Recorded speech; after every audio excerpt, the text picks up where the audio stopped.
Want to watch football without the restrictions of blackouts or cable? Check out expressvpn.com to help you get access to all the live games. Sign up today using the link in the description to get 3 free months.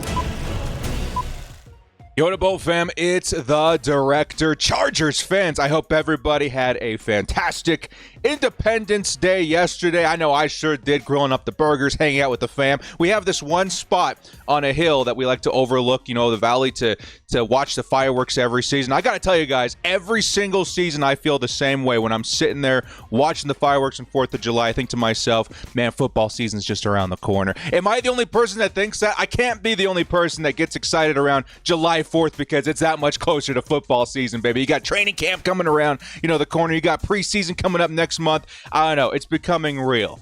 But like we blew stuff up yesterday with the fireworks, today we're going to blow up the Chargers roster a little bit in a discussion that's similar to one that I had last season with you guys called Last Chance Chargers. Okay, there could be a handful of players on the roster right now that are kind of fighting for a chance to continue playing for the Chargers, whether it be from a cut, a trade, or an expiring contract that we need to go over. And it could be anybody, right? Like we saw with Mike Williams and Keenan Allen. It's a new era. Nobody is safe. Okay, so I picked out a handful of players that I wanted to discuss in terms of their future with the team. Again, the situations kind of vary, but let me know in the comment section below what you guys think of some of the players that we've selected in terms of their chances of playing past in 2024. So let's get into it, man. Before we do, hit us up with the sponsorship here. Underdog Fantasy. Use code DIRECTOR to match your first deposit up to $250. Newcomers, check out the special on screen. Well, before we do kick off, hit us up with a like and sub if you guys do enjoy this Chargers content. The small amount of time you guys take to the like, sub, bell notification helps me out a lot. Let's get into it. Lights, camera, action.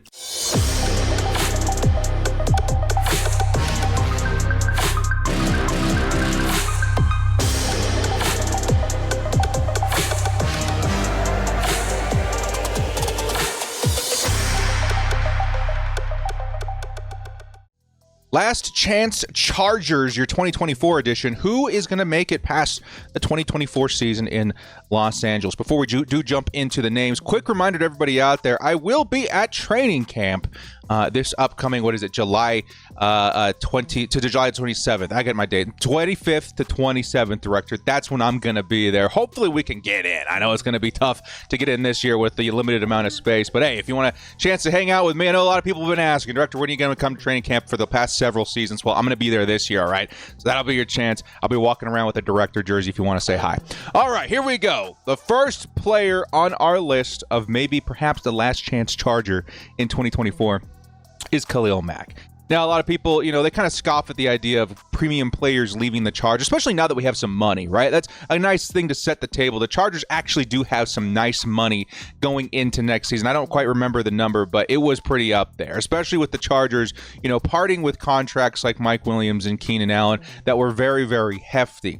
And Khalil Mack and Joey Bosa also taking pay cuts does help the Chargers in that instance as well. But could it help Khalil Mack stay on the team past 2024? It could. Honestly, Khalil Mack is the kind of player that you look at and think, man, this dude could play until he's 50. He's awesome. And last season really proved that he had a lot left in the tank. Of course, 17 sacks for anybody's awesome, let alone somebody in their early 30s. It's something to be admired, and it does give me hope that the Chargers would think about extending him, especially because he already carries $8 million in voided dead cap. Now, if you guys don't know what that means, the Chargers, when they split up Khalil Mack's contract and he did take a pay cut, they took a slice of that contract and put it into 2025, even though he is not under contract with us yet, in that year. That is called a voided year. That money still needs to be paid to Khalil Mack, but doesn't need to count against our cap in 2024. Does that kind of make sense? So the fact that the Chargers have $8 million already in 2025, it could push them away from adding more money to what they owe. The extension could end up being more expensive because of the void year, but again, it's not something I've looked at a ton. It's not something that the Chargers have practiced a lot in my time as a fan, and it's one that we have to kind of keep an eye on because it could very well dictate whether or not Khalil Mack does return with the Chargers in 2024. Now, this being a contract year for Khalil Mack is going to be the biggest reason why I think the Chargers could be moving away from him. The Chargers are in a very interesting situation this season. The edge position is absolutely loaded. It's going to be the identity of the defense. Trust me. I almost promise you guys, like, the Chargers are going to be among the scariest and most efficient pass rushing teams in the NFL. And a big reason that's possible is because of the Chargers' depth at edge. Of course, you got your two starters in Mack and Bosa, but the guys behind them, I think, are also going to heavily dictate what happens to, the veteran pass rushers we have on the roster right now. Tuli Tuipulotu is a very, very, very, budding star at this point in terms of his progression out of his rookie season. Like, he's going to be great, and I expect him to be great this year in rotation, with the big bad Mack and Bosa. But I also do believe that they're grooming Tuli to take that spot at some point. He's going to end up being a Chargers starter and a very, very good one for many years in Tuli. And it could also be a big reason why the Chargers wanted a little bit more time with Mack and Bosa if they could get it. They're bringing in guys, to usher in the new as Bosa and Mack enter, their later seasons, their later years. So I think there's a lot of things revolving around it. I think Mack still has a shot at returning if he has a really, really good season, and we have to keep him on the team. But it does feel like we have Tuli and even Bud Dupree, who's under contract not just this season but next season, to help with the transition at edge that the Chargers are going to need to go through at some point. Now, speaking of Khalil Mack, can't talk about Mack without talking about Bosa. And these hurt because I love both of these players. I have a couple of Mack jerseys. I sure as heck have a couple of, Joey Bosa jerseys. I still have a couple of 99s up in my closet. One of my favorite players in the franchise in my time as a fan. Joey Bosa is somebody to be looking at next year because of the money situation. Now, the Chargers, I think it's somewhere in the realm of, it's north of like $30 million in 2025. It's a lot of money. The Chargers could end up saving a big chunk of that with a cut next season because, of course, he is under contract until 2025. But with the money situation being the way it is, depending on his performance, the Chargers could save a lot of cap by cutting him in 2025. So much so, I think it's $25 million saved. They would require $11.1 million in dead cap. But that is a lot of money to consider. And if Joey Bosa and the trend continues with the last couple of seasons we've seen with him in terms of injury, the Chargers could be incentivized to move on and let Bud and Tuli take the torch from here, even if they do decide to not bring back Khalil Mack in 2025. It's a lot to consider. But ultimately, the biggest thing, because if Joey Bosa hadn't had those seasons, of course, you're going to pay him the $30 million and be happy he's on your team in 2025. But those seasons did happen. He's been hurt the last 2 years. He's missed, I think I had it written down, so 20 games, I think. 20 games since 2022. That's a lot, man. Now, the biggest thing that I'm optimistic about is that his sacks did see an uptick in 2023. It was somewhere around like 6.5, before going down with injury, right? That tells me he is primed for a bounce back in 2024. I would expect Joey Bosa to go out there and have an awesome year. In some of my hot takes videos you guys have been seeing me pump out, I got Joey Bosa going crazy. Very minimum double-digit sacks, but I could see him having a career year, like 16 and a half sacks in 2024. I think he's set up beautifully. As long as he can stay on the field, he should have a very, very good year. But it's not guaranteed. Health is not guaranteed.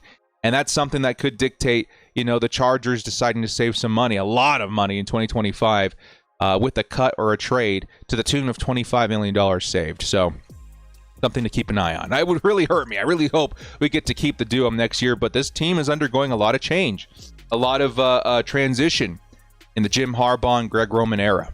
All right. Next up, a new player on the team. Some of you guys might say, but director, he just got here. J.K. Dobbins, the new Chargers running back, one with a lot of potential, is on kind of the hot seat for 2024/2025. Now, of course, everybody knows his story. He's missed a lot of games. Like Joey Bosa, a lot of talent, just hasn't been able to stay on the field. There really is no sugarcoating it. He's missed most of his first 3 years in the NFL. 24 games over the last 2 years. That's almost the entire seasons, right? That sucks. But also keep in mind, it is his first 3 years. He is still very young. He's 25 years old. Huge, huge potential to bounce back. But there's no guarantee that he stays on the roster past this year unless he proves it. This is why Last Chance Chargers is kind of a fun title, because like Last Chance U, he needs to go out there and show that he's got it, man. That whatever it takes to stay on the field, he's willing to do. He's willing to exercise, and he's willing to fight. And a lot of it could end up being out of control due to those injuries being the kind that could be re-aggravated. But at the same time, his talent is there. If Ben Herbert can help keep these guys on the field, that includes Joey Bosa, J.K. Dobbins, the rest of the roster with guys that have history in that arena, then a lot of these dudes could hit their potential with the team in 2024. J.K. Dobbins, like Joey Bosa, is one of the players I'm most bullish on in 2024. I really think Dobbins could end up being a star with this team if he can stay on the field. But this is a last chance story, man. Is he going to succeed? It's possible. But we also have to keep in mind that it's a very good running back draft coming up in 2025. So the pressure really is on J.K. Dobbins. If Dobbins has an awesome season, the Chargers could still think to themselves, hey, man, we want to go out there and draft Donovan Edwards, right, out of Michigan. He looks like an awesome RB1 of the future for a team like the Chargers, right? There's Trevor Etienne, right? There's Trey Henderson, et cetera, et cetera, et cetera. There's a lot of really good running backs coming into the draft next season. So J.K. would really have to, number one, stay healthy. Number two, put up, right? And I think he's capable of both of those things. The Chargers may still end up getting a running back of the future, but it's definitely one of those, last chance stories on the roster. He's on a contract year as well. If he doesn't perform, then there's a very little chance that the Chargers extend him after that. All right. Next up, another new Charger. Man, a lot of what we like to call bridge players on the roster right now. And these are players that you bring in knowing that, hey, we don't have the resources to draft a guy or to sign a big name at the position, but there's a guy out there that should perform. He's going to do great. And to me, that's Hayden Hurst. Now, like a lot of these guys, I think Hayden Hurst is being put in a situation where he actually has a really good chance at succeeding in terms of putting up career numbers. His journey through the NFL has seen a lot of very poor quarterback play, with the exception of Joe Burrow. You could even lump Lamar Jackson in there, but back when he was a Raven, Jackson was still very much so getting his footing as a passer in the NFL. You guys remember those seasons where it was like, man, Lamar's so good on the ground, but he's really struggling as a passer. That was the years that Hayden Hurst was graced with Lamar Jackson, I think. And that being the case, has shown us that Hayden Hurst, although he's being able to adapt, he hasn't had the best quality of play. This year, I do firmly believe he's going to have the best quarterback play of his career, which, again, I love Joe Burrow, but I still think when it comes to pure passing, Justin Herbert still edges him. And Hayden Hurst is going to benefit tremendously, not just from that, but also the system that he's going to be put in terms of the Chargers moving to more run balance. That's going to involve a lot more tight end involvement. That could all add up to a career season for Hayden Hurst. Will that be enough, however? Hayden Hurst, now in his 30s, definitely looked at as a journeyman, as a guy who maybe even moves on to another team next season and has another good year, with the momentum that he creates with the Chargers. Could he end up being extended after this year? I do think it's possible, but I do think it's even more possible that the Chargers, after cleaning up the roster and fixing all the damage that Tom Telesco did at the last season or two with the Chargers, that we will have the resources to attack this position in 2025. And that lowers the chances, in my opinion, of Hayden Hurst returning. Does that make sense? The Chargers, Jim Harbaugh, Greg Roman, these guys really love their tight ends. Like, historically, you look at Jim Harbaugh's teams, his tight ends are awesome, right? This upcoming season, we're about to see a player that I know, like, I'm looking into the future, like 2025 director, you're going to be talking about this player a lot. Okay, Colston Loveland is a name that Chargers fans should get to know now, because he's going to be in heavy discussion for a first-round target for the Chargers in 2025. He is, without a doubt, at least for me, the best tight end in the nation right now. He could end up being that by the end of the 2024 season. And I do think the Chargers are going to be throwing resources at the position, including consideration for the Michigan alumni Loveland. Okay, I think he could end up being a Charger very realistically next season. But even outside of that, there's Mitchell Evans out of Notre Dame, right? There's other guys ascending. I think it's a really good year to grab a rookie in the draft if you want a tight end. And I do think that's probably something the Chargers were thinking about, especially Jim Harbaugh with Colston Loveland, when deciding to sign Hayden Hurst, instead of putting a lot of resources like a draft pick like a lot of money in free agency for a premium player at the position. I think we could afford to wait a year and then get a stud next season. But again, I'm very much so excited to see Hayden Hurst. I think he's going to have an awesome year. I think he edges 600 yards, handful of touchdowns, gives us exactly what we need at the position. But I do see him more as a bridge player for the Chargers to go get their guy next season, like a Colston Loveland. We'll talk more about Loveland as we get, gearing into the draft season during the holidays. I think it's a lot of fun to think about that kind of stuff. All right, next up, speaking of tight ends, another one that, again, we'll call him like a Chargers legacy player, right? From I guess the Staley days, if you want to call it that. Parm certainly had become a fan favorite over the past couple of seasons. That's because he's just freakishly athletic for his size, right? He's freakishly tall and freakishly fast for the position. He's like 6'8", runs really fast again for his size. And with the idea of him staying on the field comes the excitement of, man, you got a weapon in Donald Parham. But that's been, a similar story that we've seen on this list so far. Joey Bosa, J.K. Dobbins, these guys have struggled to stay on the field. Even Hayden Hurst in some seasons have struggled to stay on the field. I think Donald Parham, he's one of those players that I'm still kind of trying to figure out in terms of his future, right? Because he could easily pop with the Chargers. Maybe he doesn't even need to pop, right? Maybe he just needs to be pretty good for the coaching staff to say, yeah, we need another receiving tight end to stay in the rotation here. Donald Parham is great. He's familiar with, Justin Herbert. Let's keep him around. More likely than not, though, and this may suck for some Chargers fans here. I know it sucks for me because he's become, I don't know if you guys play Madden Ultimate Team, he's become a legend in that mode, man. He's been insanely good for the last couple of seasons. I think there is a possibility the Chargers do decide to move on and kind of recreate from the ground up the tight end position outside of Will Dissly. It's because I do think the Chargers are going to be valuing blocking a lot more from tight end going into the future. Donald Parham, as far as I can recall, isn't like the worst blocker, but it's not a strength of his. And it's something that the Chargers are going to hone in on very aggressively, if I had to predict, very aggressively in the next couple of seasons in terms of a complete tight end. You want a guy that can catch and block. The George Kittles of the world is what the Chargers are going to certainly be looking for. And that can especially be said in the case of depth tight ends, right? These guys that are lower on the depth chart are going to be asked to participate a lot more in a run balanced system in terms of tight end 2 and 3 to block. And Donald Parham could end up being moved away from because they're going to be, trying to get guys with that skill set in the building a little bit more often than not. And again, like Hayden Hurst, like J.K. Dobbins, this is a contract season or contract year for Donald Parham, and it's about, do the Chargers bring him back? At this point, I'll actually have to say no, just because of the new style and the new system that the Chargers will be running. But hey, I mean, who knows? Something could happen this year. Maybe he does improve in his blocking. If he can improve in his blocking, the Chargers would be crazy to let go of an athletic 6'8" receiving tight end with blocking chops too. And it could happen. The Chargers, very aggressive in their training programs. I could see Donald Parham, turning a corner in that aspect. All right. Another player that has become a bit of a fan favorite is Josh Palmer.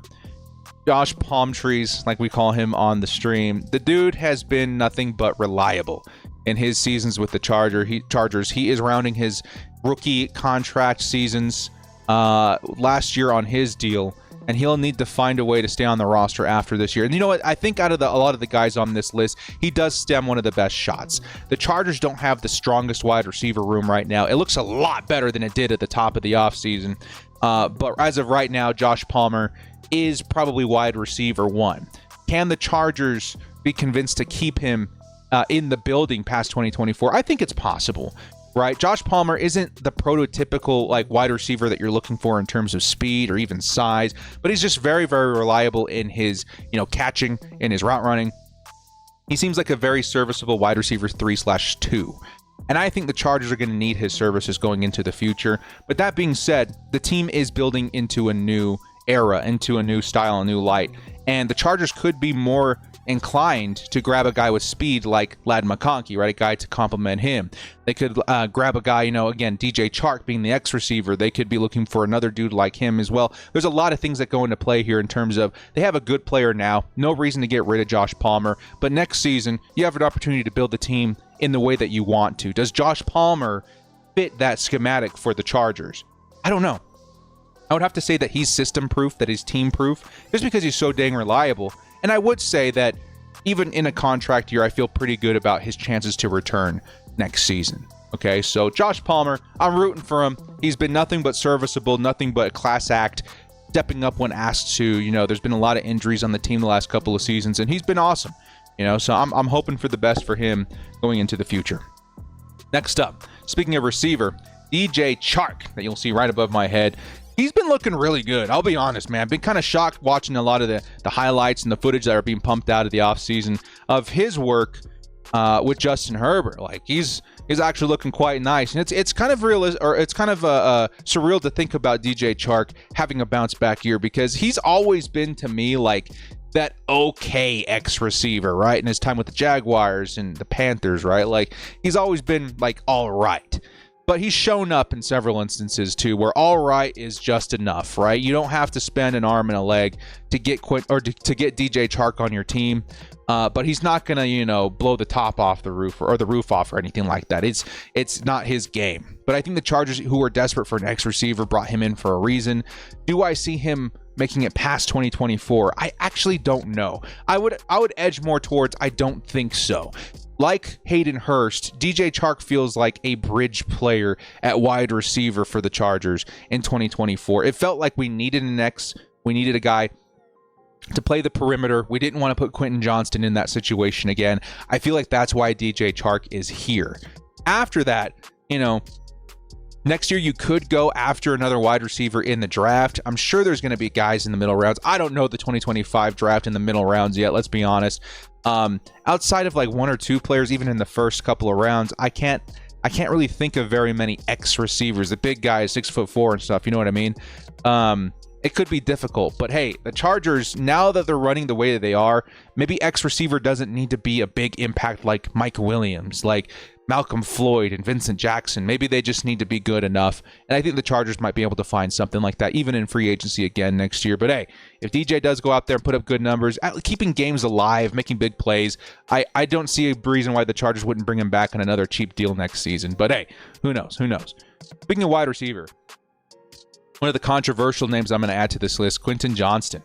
Quinton Johnson. Of course, Quinton Johnson, not on a contract year, just drafted by the Chargers last season. Could he end up being the last chance Charger? I'll spoiler alert, I guess. I'll come out and say no right away. I don't think Quinton Johnson needs to be this big name in 2024 in order to keep him on the roster. I think the Chargers are going to operate a certain way in terms of letting especially high, caliber talent in the first round like Quinton Johnson marinate a little bit. I think Quinton Johnson is going to see a bounce back year. I don't know to what degree that's going to be, but I do think it'll be better than last season by a long shot, right? I think he's been improving. I think the Chargers are going to be utilizing him a lot more appropriately to his skill set. But more so, Quinton Johnson, he doesn't need to go out there and put up 1,000 yards and 10 touchdowns. I think if he can go out there and put up 600 yards and 3-4 scores, but has an impact on a game in real life, then I think he'll be just fine. And I do expect at least that from Quinton Johnson this year. Okay, so QJ, I think he'll be fine in the long run. I predict that I don't think he's in danger of that, but he's on this list for a reason, because if there's another disastrous year for Quinton Johnson, maybe you can start the conversation of maybe it's time to move QJ. Maybe somebody will trade for him or something. I don't know. But yeah, that's where I'm at with him. Next up, Christian Fulton. This one's really interesting because I don't know what to make of this at all. Christian Fulton has been largely a disappointment in his time with Tennessee. The Chargers, like we said, last chance Chargers, have brought him in for, again, his bounce back potential season, but it's make or break. I don't know if I can, if there's any other player on this list that's more cut and dry than Christian Fulton. He's either going to do good, and when I'm saying good, I'm not even saying great. He just needs to be solid. Just like I talked about with Quinton Johnson, Josh Palmer, they just need to be solid, man. I'm not looking for a superstar. I'm looking for a cornerback 3 or 2, someone that's all right, that can hold down. Michael Davis, as much as we gave him crap in the end, he was pretty good for the most part in his career at the Chargers. Maybe a little more than average, right? We at least need that out of Christian Fulton to even consider an extension past this year. I think he's just on the 1-year deal. But again, it's make or break. He could end up being a bridge player, just like Hayden Hurst, just like maybe even DJ Chark. Who knows? But I'm hoping for the best. I don't mind taking a stab at it with some of these dudes if the potential does exist and the Chargers do find something on the cheap end that they can keep on their roster after the bridge experiment season. All right. Speaking of which, a guy that I really thought, truly believed when we grabbed him was going to be a bridge player was Bradley Boseman. Bradley Boseman, former center of the Carolina Panthers, had a pretty rough year. It was a really rough year for the Panthers on offense in general, right? I felt Bradley Boseman was going to be the guy that holds down the fort for the Chargers, allows them time and gives them time to find a center of the future, right? Because the Chargers are always going to be looking. From now on, in the Jim Harbaugh era, the Chargers will always be looking for offensive line in the draft. They will. That's the reality of it. And center is one of those positions that you can get your hands on a little later. Second, third, fourth round, you can get a starter, right? Could Bradley Boseman be in danger of not making it past this season? Yes, absolutely. Because of that fact, the Chargers could absolutely go get another center in next year's draft. However, I'm hearing a lot of good stuff about Bradley Boseman. If Boseman turns out to be what we're all thinking he'll be, due to the rumors and the talk that we're hearing among the Chargers in offseason, practices, then maybe Bradley Boseman stems a chance of getting an extension to the tune of 2 or even 3 years. That's the kind of, impact that we're hearing. We don't know yet. It could all be coach speak or it could all be offseason rumors or whatever. But hey, that would be awesome for the Chargers if they were able to find, not the next Corey Linsley. It's going to be a long time until the Chargers find another center like that, but another guy that's very serviceable at the position in Bradley Boseman just from free agency this season. That would be awesome. But hey, who knows? He's on this list because of the Chargers' aggressiveness at offensive line in the draft, and that's not going to change anytime soon. But still, I have a lot of hope for him. That's one guy that I'm very excited to see perform this year because he's had a lot of good things said about him so far. Speaking of offensive line, Trey Pipkins. This is one that I don't think anyone's shocked to see. Trey Pipkins has been one of the biggest on-again, off-again players for the Chargers in the last decade, maybe 5 years. He's been so good in some situations, very average in most situations, and then previous to last 2 seasons, he was just awful, right? Chargers fans wanted him off the roster. He's been a cool story. The story could come to a very dramatic turn here in 2024 if, again, everything that we're hearing turns out to be true. Coach Harbaugh, Coach Roman, everyone is just, from what they're saying, their words, they're very impressed. They're flabbergasted at the progression that Trey Pipkins has taken in the switch to guard from tackle. Everyone's very, very excited about his improvement, right? They're shocked at that transition. All I'm going to say is we just got to prove it, right? I really hope that's the case because Trey Pipkins, I think he's under contract. He is under contract after this year, right? So it would be a cut situation for the Chargers. And if I remember right, it's $6 or $7 million that the Chargers would save if they end up cutting Trey Pipkins next season. If it doesn't work out, the transition didn't work out, Jamari Sawyer beats him or even, Leatherwood or something. The Chargers could, cut ties, part ways, save some money. But I'm very hopeful. If Trey Pipkins turns out to be one of those stories where it's hey, he needed the right coaching, the right position to unlock that potential, that'd make me very happy. So we're rooting for Trey. Let's go out there and prove it. As we're rounding out the bottom of the list, we got another guy in Morgan Fox. This one's actually kind of sneaky, all right? This is a sneaky name under the microscope that not everybody's talking about. Morgan Fox, he's on a contract year. And again, like Josh Palmer, I think he's one of the guys that stems one of the better shots at getting an extension past 2024. But the reason I say it's a sneaky name under the microscope is because the Chargers, as they're rebuilding on offense, they're very much so rebuilding on defense. Does Morgan Fox fit the mold of the defense? I'll go out there and say, yeah, he does. I think he's going to be system-proof. He's just very effective at pass rushing from the interior, and I don't see any team shying away from that regardless of system or scheme.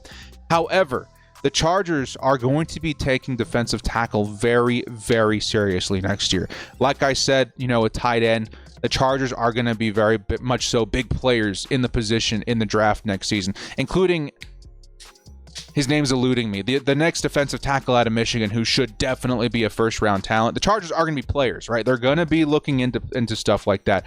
And will those options and those moves defer the Chargers from an extension for even a now talented Morgan Fox? It could. It very much so could. So Morgan Fox, I'm hoping he has an awesome year. hoping the Chargers decide to bring him back, but it's not guaranteed with the contract year and the way the Chargers want to build the defensive line going forward in the future. But again, like Josh Palmer, I think Morgan Fox is one of those guys that I would bet more than likely does end up getting the extension. Finally, we got Denzel Perryman, who, again, I won't spend too much time on. I'm excited to see him. He could have an awesome season with the Chargers. Maybe he does add another year or two. I think that would be very much so realistic because he's that different kind of linebacker, the big, physical thumper, especially in the run game that we'd be looking for. The Chargers got a pair of really good, we'll say, pass coverage linebackers, in Henley and Colson. Maybe they do bring back Denzel Perryman, but this, again, just like Hayden Hurst and DJ Chark and maybe even Boseman, does feel like a bridge player, right? But I do feel like he's one of those guys that could prolong because he's probably not going to be very expensive in the future. Finally, Isaiah Spiller, with the Chargers running back room being so important going into the future, you got to keep an eye on even the depth talent. I think Isaiah Spiller stems a good shot at having a bounce back year because of the way the offensive line's been built, because of the way the offense has been built. But again, you never know. He's not on a contract year, in danger of losing his spot because I think there's other running backs, even in terms of free agency, undrafted free agents that could challenge him for those reps. And that's even something this year to look at. All right. And another guy I think even this year that we have to consider is JT Woods. Can he make the roster this year? Where has he been? What happened? Was he sick last year? Was he injured last year? Why wasn't he participating in 2023? Maybe we'll never know. But more importantly, does he fit what the Chargers need at, safety 3? They brought in Tony Jefferson out of retirement, who I think is going to make the roster easily. Is that going to challenge JT Woods and his position? I don't know. That's a guy that we have to wait and see. Again, those guys freshly drafted just a few years ago, we got to keep an eye on them. And then finally, the last one I'll mention, I won't spend too long on this one, Asante Samuel Jr. I don't think he's in very much danger at all, of not being extended into the future. But we got to remember, this is a contract year. This is the situation. This is coming up next season. The Chargers, the contract, everything, those talks are going to happen. Is there any shot that he doesn't return to the Chargers? I would say, yeah, there is. It's pretty small, but it's there. And I think the biggest reason I wanted to include his name is because there's going to be issues like this in the future. The Chargers are not going to be impervious to it. And the issue is money, right? Did the Chargers bend to the will of the agents and free agents or whatever and pay up? It could end up being something that we have to monitor, that we have to take a look at and say, hey, are the Chargers willing to pony up for Asante Samuel? Again, I would say more than likely, yeah, they will, and he'll come back. But it's that situation that's going to continue to arise over the seasons that I want us to pay attention to, because nothing's ever guaranteed. But I would say, especially with the Chargers cornerback room right now, it's very safe to say that he's going to get an extension in 2025. All right? Well, that's going to do it, guys. You guys let me know if there's any other players that maybe I overlooked that the Chargers may be looking at. Hey, are they even going to make the roster in 2024, right? Or, what's the future look like after that season? Let me know in the comment section below. But for the most part, I think these are the guys that I felt most comfortable highlighting and explaining their situations. And for the most part, we have been in a lot worse situations, of being honest. Yeah, there's a lot of bridge players here, but it looks really good and it feels really firm for a team that is obviously bringing in talent to fit a new system and a new style of play. We could be in a lot worse. I think the biggest thing that I'm more worried about next year is the rotation at edge. I think the Chargers could very much so. If I had to guess, if I had to give an educated guess here, I think the Chargers, what they're going to do is they're going to take Khalil Mack and let that contract expire, right? And they're going to push more on Thule. But they'll also keep Joey Bosa on the roster for his last season to kind of help that transition. After that, depending on what happens with Joey Bosa in the next 2 seasons, we may see the future of this team leaned on by Tuli Tuipulotu and whoever the Chargers have been drafting in those recent seasons.